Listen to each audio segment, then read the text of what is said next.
Pernah tak ada orang cakap dekat awak yang awak ni tak jumpa jodoh lagi sebab awak terlalu memilih? Ada tak yang cakap macam tu? Tapi hakikat yang sebenarnya anda tahu. Diri anda tahu lah, betul tak? Anda tahu yang anda ni bukan seorang yang cerewet. Tetapi anda seorang yang tahu apa yang anda nak, apa yang anda perlukan dalam hidup anda. Dan anda kata benda tu baik, teruskan saja. Proceed lah dengan standard yang kita nak tu. Kita sendiri tahu kita ada standard, kita ada pemilihan calon yang kita nak, betul tak? Cuma jangan jadikan standard yang kita nak tu sebagai dinding ataupun bumbung yang menyekat untuk kita keluar berjumpa dengan seseorang yang sebenarnya sesuai dengan kita. Sebelum kita bertaaruf dengan dia, kita tak akan kenal diri dia tu macam mana.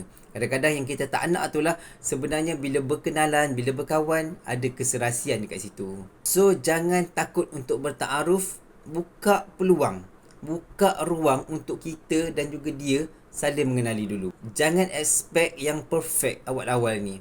Sebab selalunya keserasian, rasa selesa tu wujud apabila kita dah saling mengenali. Kalau dah memang ada orang nak berkenalan dengan kita tu, bagi ruang hari ni, okey? Manalah tahu jodoh kita hujung tahun ni, siapa sangka kita dah bergelar suami orang, dah bergelar isteri orang. Kalau anda sendiri masih belum ada calon-calon lah untuk dikenali, sertai Terjana.my. Sebabnya kat situ memang tempat orang single berkumpul. Bujang, duda, janda semua berkumpul kat situ.